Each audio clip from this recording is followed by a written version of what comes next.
நாடு முழுவதும் ஜிஎஸ்டி வரி விதிப்பு முறை நாளை நள்ளிரவு முதல் அமல்படுத்தப்பட உள்ளதால் பொருட்களின் விலைகளில் மாற்றம் ஏற்படும் என எதிர்பார்க்கப்படுகிறது.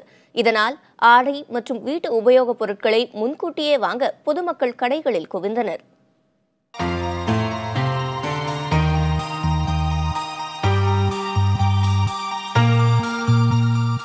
எங்கு பார்த்தாலும் தள்ளுபடி விற்பனையில் பொருட்கள். சிறு துணிகளில் தொடங்கி கார்கள் வரை தள்ளுபடியை அள்ளித்தருகின்றன விற்பனை நிலையங்கள். இதற்கெல்லாம் காரணம் நாடு முழுவதும் அமலாக இருக்கும் ஜிஎஸ்டி வரி விதிப்பு முறைதான். 2 மாதம் மட்டும் தான் அந்த பொருள்லாம் வாங்கிறதுக்கு இருந்தோம். நாங்கள் இப்போ ஜிஎஸ்டி 1ஆம் ஸ்டார்ட் அமலாகிறதுனால 14% 28% ஆகிறதுனால வீட்டுக்கு தேவையான ஃப்ரிட்ஜு, வாஷிங் மிஷினு, கிரைண்டரு இதெல்லாம் இப்போ ஆஃபர் வேறு விட்டுருக்காங்க. அதனால் இப்போ நாங்கள் வாங்குகிறோம். இப்போ நாங்கள் தள்ளுபடியால் மிக குறைந்த விலைக்கு பொருட்கள் கிடைப்பதால் துணி கடைகளிலும் வீட்டு உபயோக விற்பனை நிலையங்களிலும் மக்கள் கூட்டமாக வந்து பொருட்களை வாங்கிச் செல்கின்றனர்.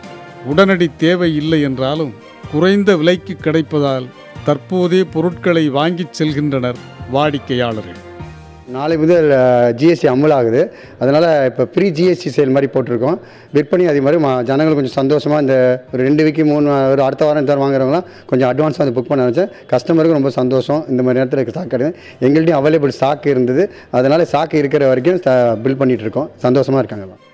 தள்ளுபடிக்கு நாளையே கடைசி நாள் என்பதாலும் ஜிஎஸ்டி அமலாவதால் விலை மாற்றம் இருக்கும் என்பதாலும் முன்கூட்டியே பொருட்களை வாங்க மக்கள் ஆர்வம் காட்டுகின்றனர்.